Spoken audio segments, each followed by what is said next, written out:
Então, agora aqui começa uma outra particularidade, né? Uma outra característica desse nosso estudo de dinâmica de leis de Newton. Porque vão existir situações em que nós não vamos falar dessa conversa de força de atrito na abordagem dos exercícios de dinâmica. Mas vão existir situações em que essa força de atrito será considerada. Então, será o seguinte: quando a gente não fizer menção à força de atrito, ok, esquece isso, facilita a nossa vida. Agora, quando os exercícios, quando os fenômenos em estudo fizerem menção à ocorrência da força de atrito, aí nós vamos ter que considerar na análise, certo? Então, vamos ver como. Olha só.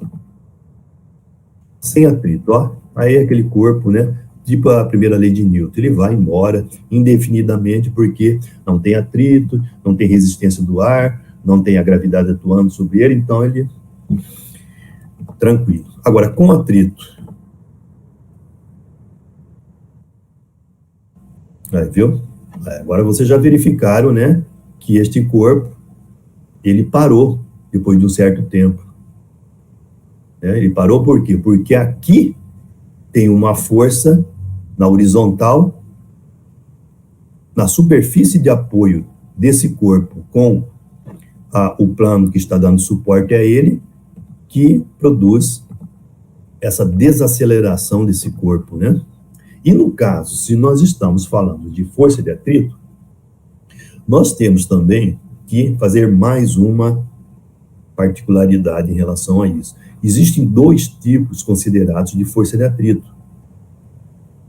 Uma que é a chamada força de atrito estático, como o próprio nome já diz, né? Estático, repouso, que a gente considera enquanto estiver em repouso. E nós vamos verificar depois também que vai existir a força de atrito chamada de dinâmica, que é, ou cinética, que é no caso desse corpo já estar em movimento. Então, preste atenção, por favor, olhem a tela e verifiquem a animação que eu preparei para ver se a gente consegue entender melhor. Olha só.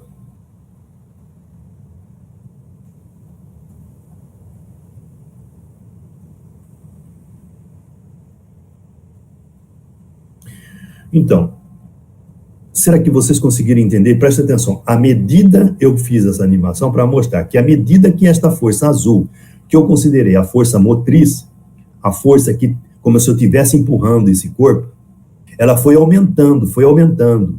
Ao mesmo tempo, a força de atrito entre o corpo e a superfície também foi aumentando. A ideia foi essa. Mostrar que enquanto esta força, a minha mão empurrando o caixote, foi aumentando, a de atrito também aumentou.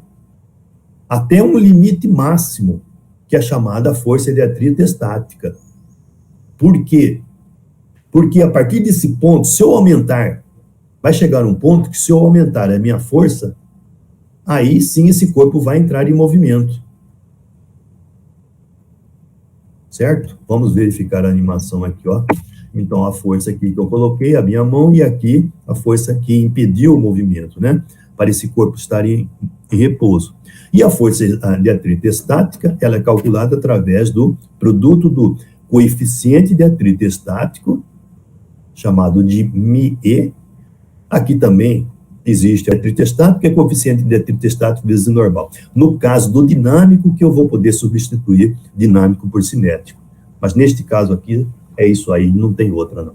A força de atrito estático é igual ao coeficiente de atrito estático multiplicado pela normal. A normal, na maioria das vezes, né, será o peso, né? Vão existir situações que eu tenho outras forças, aí a normal vai ser diferente do peso.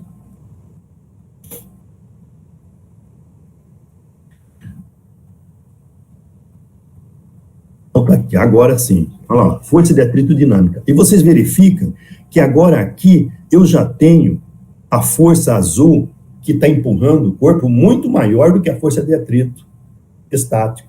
Então, o que vai acontecer? Vai acontecer que vai ocorrer um movimento. Viram? Olha só. A força que está empurrando tem uma magnitude maior do que a força que está dificultando. É por isso que ocorre o movimento.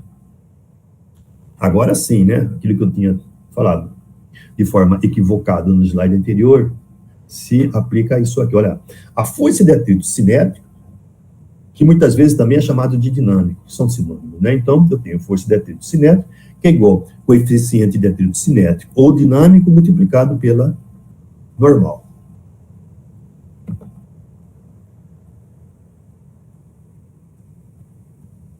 Mais força de atrito.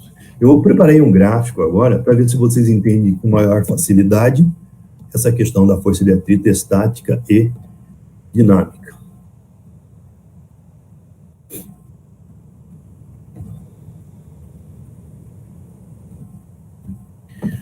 Deixa eu até arrumar minha canetinha aqui, porque eu vou precisar dar um risco aqui nesse gráfico.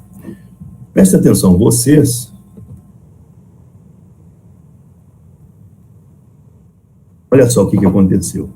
No eixo X aqui, eu tenho este F, que é a minha mão empurrando esse corpo, que a força motriz, que tem a tendência de colocar o corpo em movimento. E aqui no eixo Y, eu tenho a força de atrito, que tem a tendência de dificultar o movimento. Então, preste atenção aqui, neste ponto, a força motriz é uma e a força de atrito foi crescendo proporcionalmente. Aqui na frente, ó, não vai sair perfeito a reta, mas só para a gente ter uma noção. Aí eu aumentei mais, então, a força motriz e a força de atrito aqui também aumentou, certo? Preste atenção, vocês, que chega agora nesse pontilhado branco aqui, em que a força motriz aumentou, e aqui, a força de atrito estática, ela é máxima. Porque se eu aumentar mais a força motriz, aqui, ó, aí o corpo já está em movimento, olha só, faz essa curva aqui, porque a força de atrito cinética, ela é menor do que a força de atrito estática, porque já entrou em movimento. Vocês estão vendo aqui, ó, correspondente aqui, força de atrito cinético, né, aqui, ó. Um exemplo prático disso, se a gente pode tomar, é o seguinte. Imagine que a gente esteja na casa da gente, né, tem um móvel lá, a gente está querendo empurrar esse móvel, mas a gente está sozinho, e esse móvel pesa bastante. Então, o que acontece? A gente faz força sobre o móvel e ele continua parado. Aumenta a força bastante sobre o móvel e está parado. Mas vai chegar um momento em que esse móvel vai movimentar. E vai movimentar de uma forma, né, que se você não tomar cuidado, você vai até cair. Porque ele vai deslizar com certa facilidade. Por quê? Porque a força de atrito dinâmica é menor do que aquela força de atrito enquanto ele estava parado.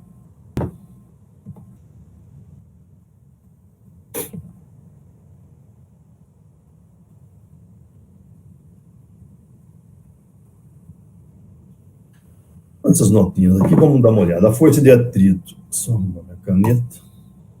A força de atrito atua na direção paralela à superfície de contato. Seu módulo é proporcional à força normal, nós já vimos aqui, né? A força de atrito depende do material do corpo que sofre a força e do material que constitui a superfície de contato. Com certeza, né?